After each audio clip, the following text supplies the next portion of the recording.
तमिलनाडु का सीएम बनते ही थलापति विजय का बड़ा फैसला, 15 दिनों के भीतर शराब की दुकानें बंद करने के आदेश दिए गए हैं। नमस्कार, मैं हूं आपके साथ आयुषी गुप्ता। तमिलनाडु के मुख्यमंत्री बनते ही थलापति विजय ने एक बड़ा फैसला लिया है। जहां उन्होंने धार्मिक स्थल, शैक्षणिक संस्थानों और बस अड्डों के 500 मीटर के दायरे में स्थित सरकार की ओर से संचालित 717 TASMAC शराब की दुकानों को बंद करने का आदेश दिया है। सरकारी आदेश में कहा गया कि इसका पालन अगले 2 हफ्ते में होना चाहिए। जी हां, तमिलनाडु में शराब की दुकानों को लेकर के अक्सर चर्चा होती रहती है। वहां की जनता काफी दिनों से ये मांग कर रही थी कि स्कूल, कॉलेज और धार्मिक स्थलों के पास स्थित शराब की दुकानों को बंद कर दिया जाए, लेकिन इनसे होने वाली कमाई को लेकर के सरकारें इस पर कदम नहीं उठा पाती थी। हालांकि हर पार्टी, चाहे वो डीएमके हो या AIADMK, सबने तमिलनाडु में शराबबंदी का वादा अपने चुनावी घोषणा पत्र में किया था, लेकिन इस पर ठोस कदम नहीं उठाए जा सके। तो आपको ये भी बताते चले कि शराब की बिक्री से सरकार कितना कमाती है। साल 2023 में MK स्टालिन की सरकार ने शराब से मौतों के बाद करीब 500 सरकारी शराब की दुकानों को बंद करने का आदेश दिया। तमिलनाडु में 5000 से ज्यादा सरकारी शराब की दुकानें हैं, जिससे करीब 40,000 करोड़ का रेवेन्यू है। स्टालिन सरकार ने जिन दुकानों को बंद किया था उनमें धार्मिक स्थल और स्कूल, कॉलेजों के पास स्थित दुकानें थी। इसके अलावा जिन लोगों को एतराज था उनके इलाकों से दुकानें हटाई जाए, उन्हें भी हटाने का फैसला लिया गया था। सिर्फ चेन्नई से 61 दुकानों को बंद करने का फैसला किया गया था। इसके अलावा कांचीपुरम में 31 और मदुरै में 21 दुकानें बंद की गई थी। आपको बता दें कि जयललिता ने इस साल 2016 में शराब की दुकानों को धीरे धीरे बंद करना शुरू किया था।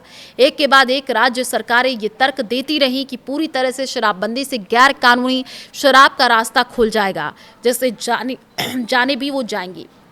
आपको बता दें कि स्टालिन सरकार में नकली शराब की वजह से करीब 60 लोगों की मौत भी हुई थी।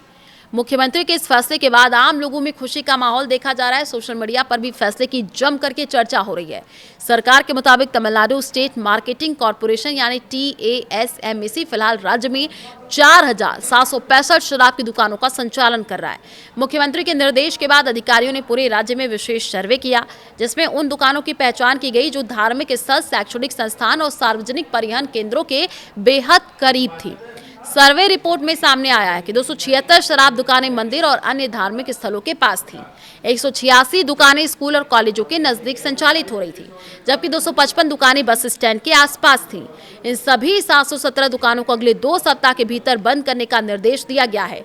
सरकारी अधिकारियों का कहना है कि इस कदम का उद्देश्य शराब बिक्री पर बेहतर नियंत्रण स्थापित करना और जनता की लंबे समय से चली आ रही शिकायतों का समाधान करना है। खासकर महिलाएं, अभिभावकों और सामाजिक संगठनों की ओर से लगातार ये मांग उठाई जा रही थी कि स्कूलों और मंदिरों के पास शराब की दुकानें नहीं होनी चाहिए। आपको ये भी बताते चले कि राजनीतिक गलियारों में भी इस फैसले को लेकर के चर्चा तेज हो गई है। कई लोग इसे मुख्यमंत्री विजय की जन भावनाओं को समझने वाली राजनीति बता रहे हैं। तमिलनाडु में लंबे समय से शराब नीति को लेकर के बहस होती रही है। TASMAC दुकानों को लेकर के विरोध प्रदर्शन भी होते रहे हैं। ऐसे में सरकार का यह फैसला एक बड़ा राजनीतिक और सामाजिक संदेश माना जा रहा है। सोशल मीडिया पर कई यूजर्स ने मुख्यमंत्री विजय की तारीफ करते हुए लिखा कि थलापति अब सिर्फ फिल्मों में नहीं, प्रशासन में भी फुल फॉर्म में नजर आ रहे हैं। वहीं विपक्षी दल भी इस फैसले पर खुल करके विरोध करने से बचते दिखाई दे रहे हैं, क्योंकि मामला सीधे जनता की भावनाओं से जुड़ा हुआ है।